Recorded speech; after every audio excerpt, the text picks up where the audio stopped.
তাদেরকে প্রশ্ন করা হলো, কেন আপনারা এই বিজাতীয় কৃষ্টি কালচার কেন আপনারা অনুকরণ করতেছেন?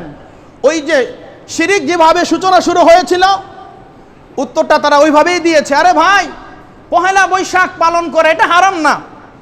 পহেলা বৈশাখের যে সকল কার্যকলাপ রয়েছে, পেঁচা বানানো, মূর্তি বানানো, প্রতিমা বানানো, তাদের কাছে সাহায্য চাওয়া, মঙ্গল শুভযাত্রা, এই যে বিষয়গুলো বলে এগুলো হারাম, এগুলা করা যাবে না। তাহলে মুসলমানদের সন্তানদেরকে নেক সুরতে মুসলমানদেরকে ধোঁকা দিচ্ছে কার মতো? শয়তানের মতো। শয়তান যেমন আজ থেকে ১৫০০ বছর পূর্বে বলেছিল, আরে নূহ আলাইহিস সালাম আল্লাহর নবী, এই ৫ জন আল্লাহর প্রিয় বান্দা, তারা দুনিয়া থেকে চলে গেছে, তো কি হয়েছে? তারা তো কোনো পূজা করে নাই, কোনো মঙ্গল শোভাযাত্রা করে নাই, কোনো কিছু করে নাই, কোনো প্রতিমা বানায় নাই, কোনো পেঁচা বানায় নাই, কোনো ভুতুম বানায় নাই, কোনো কিছুই তারা বানায় নাই। তো তোমরা এগুলো বানানোর দরকার নাই, খালি তাদের ছবি সামনে রেখে খালি তোমরা ইবাদত করবা। তো মুসলমানদেরকে এখন নামদারি, লেবাসদারি মুসলমান আজকে সাধারণ মুসলমানদেরকে আজকে ধোঁকা দিচ্ছে। আজকে আপনারা সাধারণ মুসলমান, আজকে আপনারা কোন দিকে যাবেন? তারা তো আমাদের মতনই মানুষ, দাড়ি টুপিওয়ালা মানুষ, হাতের মধ্যে তসবিহ নিয়ে তারা পহেলা বৈশাখের উৎসব তারা পালন করতেছে। তারা পহেলা বৈশাখ উদযাপন করতেছে, আর এটাই মানুষকে বুঝাইতেছে পহেলা বৈশাখ পালন করা হারাম না, পহেলা বৈশাখ পালন করা যাবে। এর মধ্যে কিছু নিয়ম নীতি কথাবার্তা আছে, বলে সেই সকল কার্যকলাপগুলো আমরা পরিহার করি। তুমি এই বছর এই সকল কার্যকলাপগুলো তুমি পরিহার করলা, বিরত থাকলা, তুমি মাঠে নামলা, তোমার সন্তানদেরকে, যারা তোমার শিক্ষা প্রতিষ্ঠানে আছে তাদেরকে নিয়ে নামলা, সাধারণ মানুষদেরকে নিয়ে নামলা। সামনের বছর তাদেরকে ধোল তবলা আর বিভিন্ন বিষয়ে তারা যে নামবে না, এর কোনো গ্যারান্টি আছে? শিরকের সূচনা তোমরাই করে দিতেছ। কিসের মুসলমান তুমি? মুসলমান নয়, তুমি একটা আস্তা মুনাফিক। মুনাফিক না হইলে মুসলমানকে এভাবে করা বিজাতীয় কৃষ্টি কালচারের মধ্যে দলবদ্ধভাবে সারিবদ্ধভাবে নামিয়ে দেওয়া, এটা কোনো মুসলমানের কাজ হতে পারে না। এটা কোনো মুসলমানের কাজ হতে পারে না। দিনের মধ্যে বড় আফসোস লাগে, বড় দরদ, বড় ব্যথা। নিজেদেরকে আলেম বলে পরিচয় দেয়, নিজেদেরকে মুসলমান বলে পরিচয় দেয়, নিজেদেরকে স্কলার বলে পরিচয় দেয়। আমরা ইসলামের মধ্যে আছি। কে বলছে ভাই তুমি ইসলামের মধ্যে আছো? শয়তানের অনুসরণ করা যাবে না, শয়তানের পদাঙ্ক অনুকরণ করা যাবে না। ইন্নাহু লাকুম আদুউম মুবিন, নিশ্চয়ই শয়তান তোমাদের প্রকাশ্য শত্রু। শয়তান তোমাদের প্রকাশ্য শত্রু। তাহলে দীর্ঘ লম্বা চূড়ার আলোচনা একথাই আমাদের স্পষ্ট বুঝে আসলো। এটার সূচনা ছিল ভালো, শুরু ছিল ভালো, কিন্তু তিলে তিলে আস্তে আস্তে ধীরে ধীরে আস্তে আস্তে এখন পুরা পৃথিবীতে কুফুর এবং শিরকে রমরমা। মানুষের আকীদা, বিশ্বাস, মানুষের ঈমান সব কিছুকে বিসর্জন দিতেছে। এই যে পহেলা বৈশাখ গেল, পহেলা বৈশাখের মধ্যে কেউ বুঝে কেউ না বুঝে এই যে পহেলা বৈশাখের উৎসব পালন করলো, কিছু মানুষ আফসোস নিজেদেরকে মুসলমান বলে পরিচয় দেয়, নিজেদেরকে মুসলমান বলে, মুসলিম বলে দাবি করে আমরা মুসলমান, কিন্তু তাদের কাজকর্ম, তাদের যেই আনন্দ উৎসব, এটা তাদেরকে মুসলমানের পরিচয় দেয় না।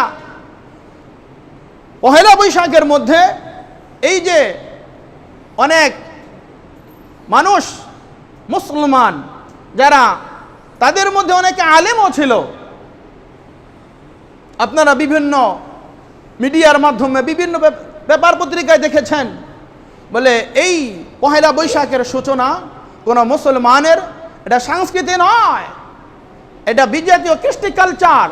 বলে তিলে তিলে আস্তে আস্তে অনেক বছর পরে এখন এই মুসলমান এই আনন্দ উৎসবে এই কুফুর এবং শিরকের মধ্যে মুসলমান লিপ্ত হচ্ছে।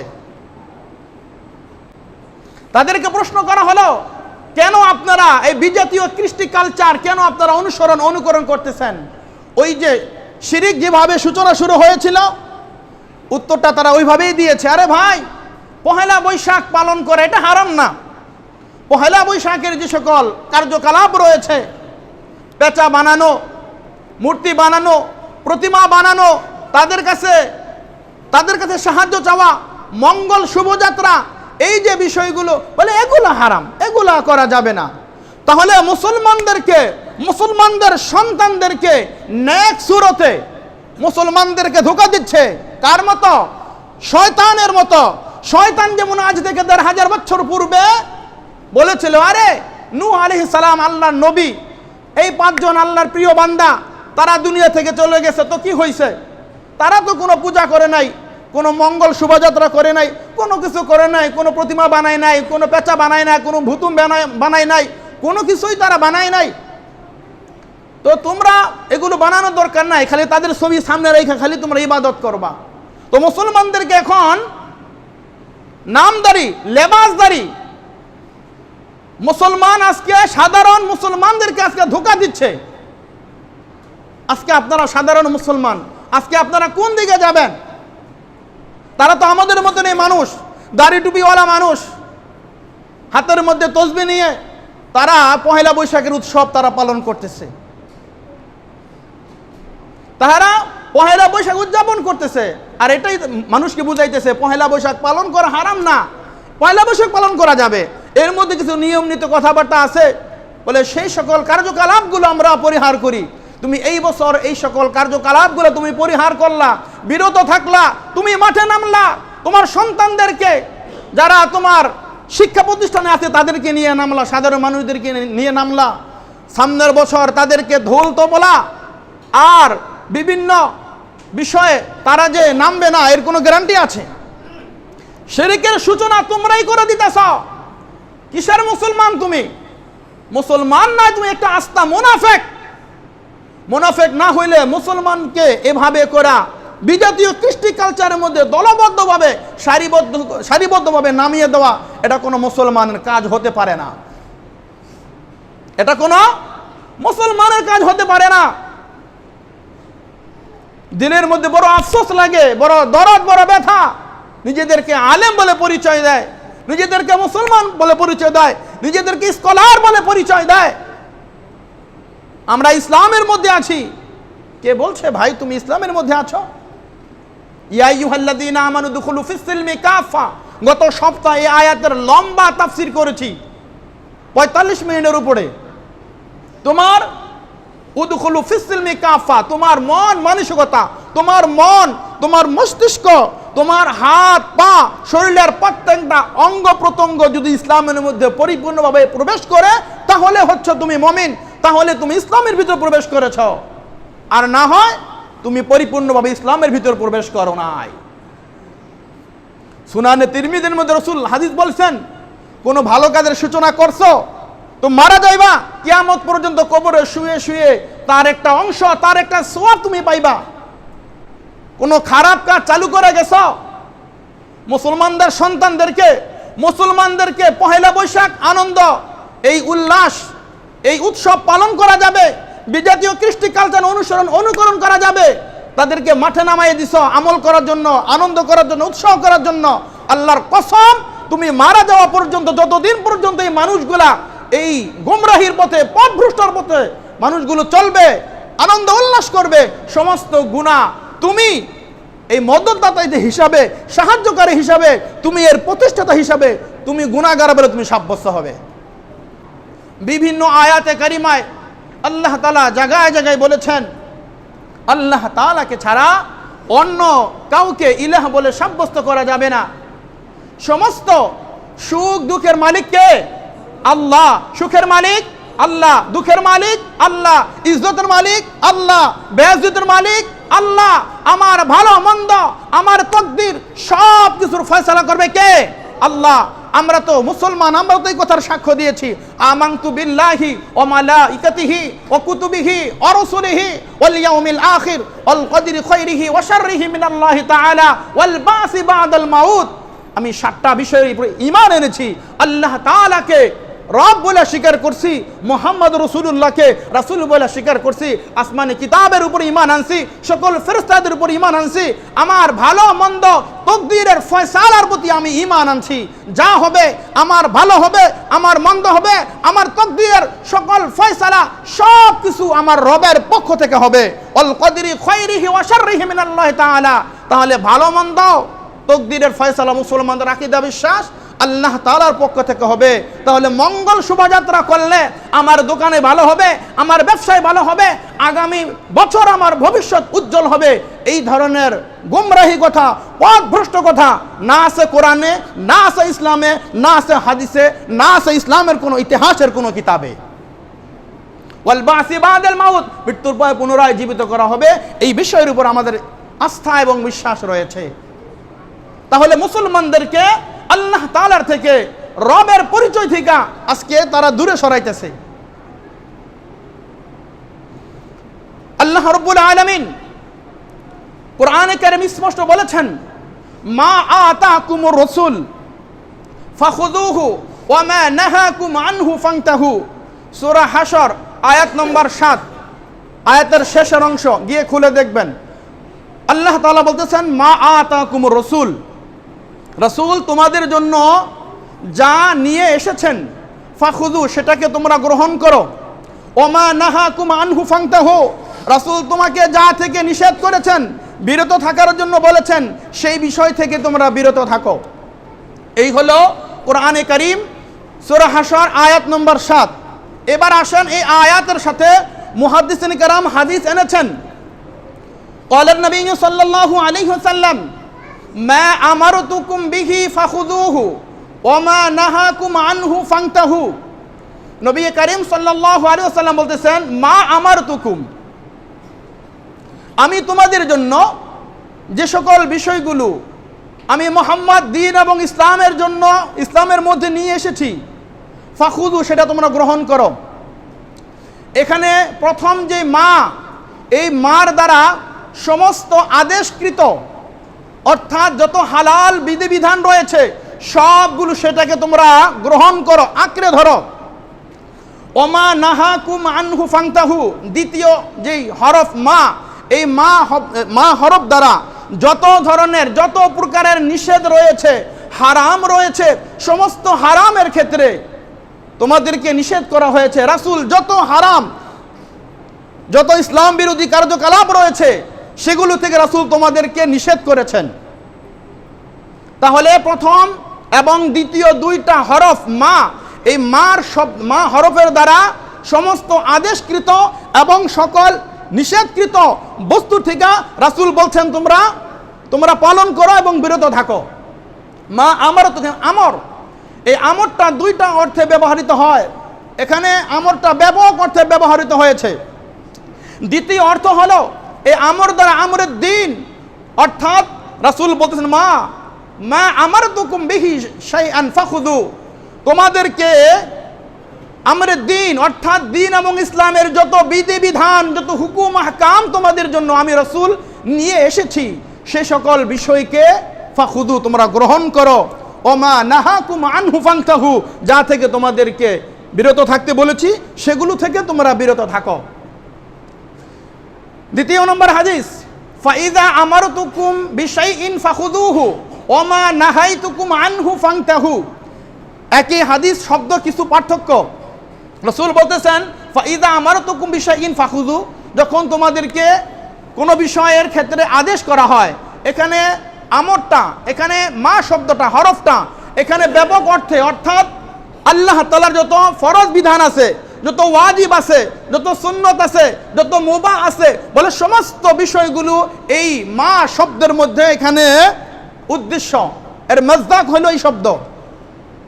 দ্বিতীয় শব্দের দ্বারা মাস্তাতাতুম, তোমাদের সাধ্য অনুযায়ী, এই শব্দের দুইটা ব্যাখ্যা। রাসূল বলছেন, প্রথম ব্যাখ্যা হলো তোমাদের সহজের জন্য, তোমাদেরকে আল্লাহ তাআলা বলছেন, ইয়া আইয়ুহাল্লাযীনা আমানু ইযা কুমতুম ইলাস সালাতি ফাগসিলু উজুহাকুম ওয়া আইদাকুম ইলাল মারাফিক, তোমরা ওযু করো, অঙ্গ প্রত্যঙ্গ ধৌত করো। এখন পানি নাই, কি করবা? ওযুর পরিবর্তে তোমরা তায়াম্মুম করো। মাস্তাতাতুম, তোমাদের সাধ্য অনুযায়ী তোমরা চেষ্টা করো, ওযু করো। করতে না পারলে আল্লাহ সহজ করছেন, তোমরা কি করো? তায়াম্মুম করো। আর দ্বিতীয় মাসতাতাতুম দ্বারা উদ্দেশ্য হলো আল্লাহ তাআলা তোমাদের জন্য বলতেছে তোমাদের সাধ্য অনুযায়ী আল্লাহ তাআলার যে বিধিবিধান রয়েছে, ব্যাপক যে হুকুম হাকাম রয়েছে, এই হুকুম হাকামের প্রতি তোমরা সতর্ক হও, তোমরা যত্নবান হও। এই হলো আয়াত এবং হাদিসের, দুইটা হাদিসের সমন্বয়। এবার আসেন রাসূল বড় কঠোর একটা হাদিস বর্ণনা করেছেন। মুসলিম জাহানের দ্বিতীয় খলিফাতুল মুসলিমিন হযরতে ওমর ইবনুল খাত্তাব রাদিয়াল্লাহু তাআলা আনহু, তার ছেলে হযরতে ওমর ইবনে আব্দুল্লাহ রাদিয়াল্লাহু তাআলা আনহু হাদিস বর্ণনা করেন, লা ইউমিনু আহাদুকুম হাত্তা ইয়াকুনা হাওয়াহান তাবআন লিমা জিতু বি। লা ইউমিনু, তোমাদের মধ্যে কেউ ততক্ষণ পর্যন্ত পরিপূর্ণ মুমিন হতে পারবে না। লা ইউমিনু আহাদুকুম, তোমাদের মধ্যে কেউ ততক্ষণ পর্যন্ত পরিপূর্ণ মুমিন হতে পারবে না, মুমিন হবে না। হাত্তা ইয়াকুনা হাওয়াহান তাবআন লিমা জিতু বি, যতক্ষণ পর্যন্ত আমি রাসূল তোমাদের জন্য যে আনিত বাণী দ্বীন এবং ইসলামের মধ্যে নিয়ে এসেছি, এই দ্বীন এবং ইসলামের এই কথাকে পরিপূর্ণভাবে তার গোটা জীবনে যারা অনুকরণ না করবে তারা পরিপূর্ণ মুমিন হতে পারবে না। মুহাদ্দিসিনে কেরাম এই হাদিসের সরার মধ্যে 4টা ব্যাখ্যা করেছেন। পুরা পৃথিবীর মানুষকে 4টা ভাগে বিভক্ত করেছেন, 4 শ্রেণীতে বিভক্ত করেছেন। প্রথম ব্যক্তি হলো যারা দ্বীন এবং ইসলামে নবী করিম সাল্লাল্লাহু আলাইহি সাল্লাম যেই কোরআনের বাণী এবং যে হাদিস রাসূলের উপর অবতীর্ণ হয়েছে, বলে এই হাদিস এবং কোরআনের যেই বাণী আল্লাহ রাসূল দ্বীন এবং ইসলামের জন্য নিয়ে এসেছেন, সেই দ্বীন এবং ইসলামকে তারা দ্বীন এবং ইসলামের কথাকে সত্য জানে, বিশ্বাস করে এবং সেই অনুযায়ী আমল করে। রাসূলের আনিত বাণীকে, ইসলাম এবং ধর্মকে, দ্বীনের কথাকে সত্য বলে জানে, মানে, বিশ্বাস করে, সেই অনুযায়ী আমল করে, বিশ্বাস এবং কর্মের দিকে নিজের চাহিদার, নিজের মনের নফসের অনুসরণ করে না, এই লোকগুলো হলো মুমিন। প্রথম সূরত মনে রাখবেন।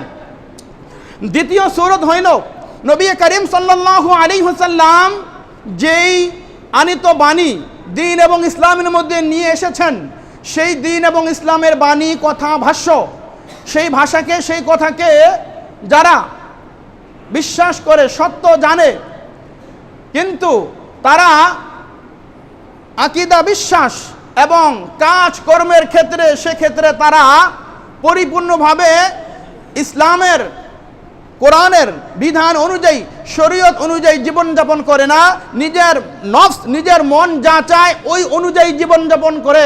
অর্থাৎ কাজ কর্মের মধ্যে যারা বিজাতীয় কৃষ্টি কালচার যারা অনুসরণ করে, এই লোকগুলা মুমিন বটে, কিন্তু এই লোকগুলা হলো ফাসেক। এই লোকগুলা ফাসেক। যেমন আমাদের মধ্যে কিছু মানুষ আল্লাহরে বিশ্বাস করে, রসুল বিশ্বাস করে, কোরআন বিশ্বাস করে, হাদিস বিশ্বাস করে, কিন্তু তাদের কার্যকলাপ, বিশ্বাসের দিক দিয়া, কর্মকাণ্ডের ক্ষেত্রে তখন তারা নিজের নফসের অনুসরণ করে, তখন ওই ব্যক্তিগুলো মুমিন নয়, ওই ব্যক্তিগুলো ফাসেক। এই ফাসেকের ভিতরে নামাজ পড়া জায়েজ হবে না। তৃতীয় নম্বর সূরত হলো যারা নবী করিম সাল্লাল্লাহু আলাইহি সাল্লামের আনিত যেই বাণী, যেই দ্বীন ইসলাম, তারা এটাকে পরিপূর্ণ অস্বীকার করে, মিথ্যা প্রতিপন্ন করে, এটাকে বিশ্বাসও করে না, সত্য বলে মানে না। এই লোকগুলো সরাসরি কাফের। এই লোকগুলো সরাসরি কাফের, তারা ইসলামের মধ্যে নাই। চতুর্থ নম্বর হলো নবী করিম সাল্লাল্লাহু আলাইহি সাল্লাম দ্বীন এবং ইসলামের মধ্যে যে বিধিবিধান নিয়ে এসেছেন, এই আনিত ধর্মের বাণীর মধ্যে এই কথাকে তারা বিশ্বাস করে, কিন্তু তখন তারা মানুষের মাঝে নিজেদেরকে এই কথা বলে প্রকাশ করে, আমরা তো মুসলিম, আমরা তো মুসলমান, কিন্তু আসলেই তারা রসুলের এই আনিত দ্বীনকে, ইসলামকে সত্য বলে জানেও না, বুঝেও না, মানেও না, কিন্তু মুসলমানদেরকে তারা ধোঁকা দিচ্ছে। কি বলে ধোঁকা দিচ্ছে? একদিন বলছিলাম না, যারা নামাজ পড়ে, নামাজিদের পোশাক আছে, দেখলে চেনা যায়। হ্যাঁ, বলে বিভিন্ন মানুষকে তাদের পোশাক পরিচ্ছদ দেখে তাদেরকে চেনা যায়, কিন্তু যারা মুনাফেক, বলে মুনাফেকের কোনো পোশাক নাই। বলেন, মুনাফেকের কোনো পোশাক নাই। মুনাফেকের পোশাক হলো দিল। মুনাফেকের পোশাক হলো দিলের ভিতরে লুকানো, গোপন। তাহলে তারা বলতেছে রাসূলের এই কথাকে আমরা মানি, এটা সত্য বলে জানি, কিন্তু মুসলমানের কাছে তারা ইমানদার হিসেবে পেশ করতেছে। তাদের পোশাক পরিচ্ছদ, তাদের বেশভূষণ সব কিছু তারা মুসলমানদের, কিন্তু ভিতরে তাদের হচ্ছে মুনাফিকি। রসুল বলছেন এই লোকগুলা না মুমিন, না ফাসেক, না কাফের, এই লোকগুলা হলো মুনাফিক। কি ভাই, বড় কঠিন না? বড় কঠিন। এই জন্য সব কিছুর পোশাক আছে, সব কিছুর মানুষের চিনার একটা আলামত আছে, কিন্তু মুনাফিকের পোশাকের কোনো আলামত নাই। মুনাফিকের আলামত হলো তার দিল। আল্লাহ তাআলা কোরআনে বারবার বলেছেন, ইন্নাল মুনাফিকিনা ফিদ দারকিল আসফালি মিনান নার, মুনাফিক জাহান্নামের সর্বনিম্ন তলদেশে হবে তাদের স্থান। জাহান্নামের 7টা স্তর, বলে সর্বনিম্ন স্তর, বলে সর্বনিম্ন মুনাফিক, এরপরে কাফের, এরপরে ফাসেক, এরপরে গুনাহগার, বলে একে একে এরপরে মুশরিক, এরপরে হিন্দু বিধর্মী একে একে আসবে, এরপরে সাধারণ মুমিন। তাহলে চিন্তা করেন মুনাফিকদের ব্যাপারে কত কঠোর। তাহলে আজকে যে সকল মানুষ যে 4টা বর্ণনা শুনলেন, দিনকে বিশ্বাস করে, সব কিছু বিশ্বাস করে, সে অনুযায়ী আমল করে, তারা মুমিন। দিনকে বিশ্বাস করে, রাসূলকে বিশ্বাস করে, কোরআনকে বিশ্বাস করে, কিন্তু তারা দেখা যাচ্ছে নিজের মন অনুযায়ী জীবনযাপন করে, বলে এই লোকগুলো হলো ফাসেক। আর যারা দিন ইসলামকে, কোরআনকে, আল্লাহকে বিশ্বাস করে না, এরা সরাসরি কাফের, এরা সরাসরি মুশরিক। আর 4 নম্বর হলো যারা আল্লাহ তাআলা রাসূলকে বিশ্বাস করে, আল্লাহকে বিশ্বাস করে, কিন্তু তারা মানুষের সামনে ইমানদার হিসাবে তারা প্রকাশ করে, কিন্তু গোপনে তাদের ভিতরে হচ্ছে মুনাফিকি আলামত। তাহলে এই যে আজকে বিজাতীয় কৃষ্টি কালচার, এই সুন্দর লেবাস পোশাক ধইরা, সুন্নতি লেবাস পইরা, নবীওয়ালা, বলে সব কিছু তুমি তৈরি করা, তোমরা তো দেখলে মনে হয় নাইবে রাসূল, কিন্তু তোমার ভিতরে যে এত ধোঁকা, মুসলমানদের ইমানের ধোঁকা, আমলের ধোঁকা, মুসলমানকে গুমরাহ করার জন্য, পথভ্রষ্ট করার জন্য এত চিন্তা চেতনা তোমার ভিতরে কেন? এত চিন্তা চেতনা তোমাদের ভিতরে কেন? মুসলমানদের ইমান আকীদা নষ্ট করার জন্য মুসলমানদেরকে পহেলা বৈশাখ উৎসব, বিজাতীয় কৃষ্টি কালচার। একজনের সাক্ষাৎকার দিছে, নাম বলবো না, বলে আপনারা যে ইসলামী লোক, তো আপনারা যে এই পহেলা বৈশাখ পালন করতেছেন, বলতেছে আমরা ইসলামী মানুষ, আমরা এই জন্য আসছি যে পহেলা বৈশাখ, এই পহেলা বৈশাখ হিসাবে আমরা আনন্দ উৎসব করতে পারবো, কিন্তু এই পহেলা বৈশাখে বিভিন্ন রেওয়াজ, বিভিন্ন প্রথা, বিভিন্ন কার্যকলাপ রয়েছে, এগুলো থেকে আমরা বিরত থাকি। তো তার মানে আমরা সাধারণ মানুষকে গুনাহ থেকে বাঁচাইতেছি। আহা, কি সুন্দর হারাই দিয়ে দেয়। তো পহেলা বৈশাখ এটা বিজাতীয় কৃষ্টি কালচার। আল্লাহর কোরআন বলছে, হে ইয়া আইয়ুহাল্লাযীনা আমানু লা তাত্তাখিযুল ইয়াহুদা ওয়ান নাসারা আউলিয়া বা'দুহুম আউলিয়াউ বা'দ ওয়া মান ইয়াতাওয়াল্লাহুম মিনকুম ফাইন্নাহু মিনহুম। হে ঈমানদারগণ, ইহুদি খ্রিস্টান তাদের সাথে বন্ধুত্ব করো না, তারা একে অপরের পরস্পর বন্ধু। যদি তাদের অনুসরণ করো তাহলে তোমরা তাদের দলভুক্ত হবে, তাদের অন্তর্ভুক্ত হবে। রাসূল হাদিসে বলেছেন, মান তাশাব্বাহা বিকওমিন ফাহুয়া মিনহুম। বিজাতীয় কৃষ্টি কালচার অনুকরণ যদি করো, কিয়ামতের ময়দানে তাদের সাদৃশ্য অবলম্বন করবে তুমি। আল মারউ মা মান আহাব্বা, যার সাথে যার মহব্বত হবে তার সাথে তার কিয়ামত হবে। তাহলে পয়লা বৈশাখ যে তুমি বলে দিলা, এটা আমরা উৎসব, আমরা ইসলামী মানুষ, ইসলামী লেবাস পোশাক পরে পালন করতেছি, এটা আমরা করতেছি, এটা জায়েজ আছে। কোন সূরাতে পাইলা?